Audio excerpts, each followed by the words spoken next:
It was about 4 years ago, almost 4 years ago, I got elected to the Board of Supervisors, and I made clear my highest priority was issues of behavioral health, mental health, and substance abuse treatment. And from that time until today, our county has driven unprecedented investments in investing in the lives of folks who need care. The reality is, for far too long in America, we have not treated issues of mental health the same as we treat issues of physical health. We've not met people where they are in terms of providing addiction services that we know can actually save their life and give them a chance to invest in the future moving forward. If everyone sitting here right now broke your leg as a society, we would have no problem getting you in. We'd get you an x-ray, a cast, a pair of crutches. You'd be able to go on with your day. But if everyone here right now needed mental health treatment or needed substance abuse treatment, it wouldn't be available. Because societally, over decades, we have never funded, staffed, cited, nor prioritized an investment in mental health and substance abuse the same way we have other things, and that's wrong. And the reality is, every single one of us knows somebody whose lives have been impacted. Every one of us has someone in our life who has suffered from addiction or mental health, or perhaps both, given the co-occurring rates and how high they are. And that compels us to try and do things differently than we've done them in the past. And being here today is another step in our county's efforts to partner with our healthcare systems, to partner with our providers, to provide a better way for behavioral health services, and to help ensure that those families out there and those individuals out there who want to live a life of purpose and meaning and simply need the availability of services to treat the conditions that they have, this is a strong step forward. I don't believe there's any difference in someone who suffers from depression than someone who suffers from high blood pressure. I don't think there's any difference in someone who suffers from bipolar than someone who is diabetic. And the way that we show that is true is what we're doing here today. It's where we invest our money. It's where we invest our priorities. It's where we have difficult conversations to figure out a way to get there. And I think that it is another powerful step. And Nick outlined a lot of things that we've been doing at the county. But the reality is, we can't do it alone. We need partners. Steve, we need you and your board and your team.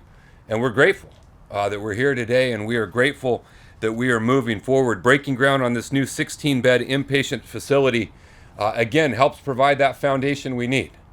Now, we know in the ideal world, we don't want people to go to such a high level of acuity that they need an inpatient psych bed.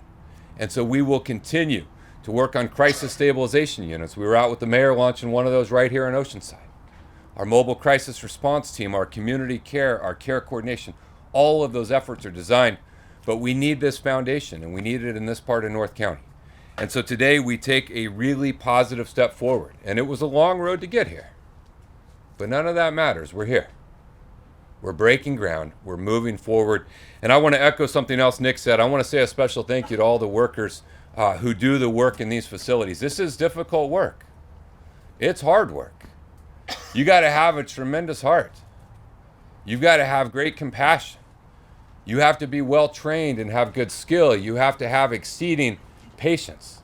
And so for all of the nurses and the techs and the psychiatrists and psychologists, for all the peer support specialists and the clinicians at all of the various levels who do this difficult work, as a group today, we say thank you. We say thank you for what you do, because at the end of the day, a building doesn't take care of anybody. A bed by itself doesn't help anybody. It is the individuals who will staff this facility that will make a difference in the lives of folks. And for each and every one of you, we give you our eternal thanks and appreciation. Tremendous thank you for what you do. I want to thank our county team, Nick, who you heard from, Dr. Bergman, who is every day gets a new major project that we want to launch, and we want to launch it right now, today, faster. Why is it taking so long, Luke?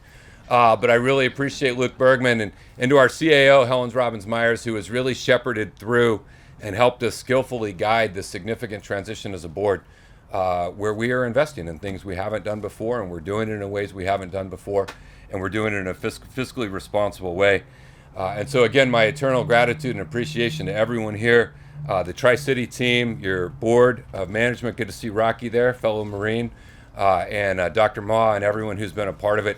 Today is a really good day, and the partnership that we've established with the city of Oceanside, with our healthcare providers, with the County of San Diego, is a partnership that we're going to need to have moving forward, because this is not the last thing we're going to need to do in order to fulfill the promise that behavioral health is health, and it needs to be treated the same. So thank you all very, very much for all of the work that you've done today, and it's my honor to join you today.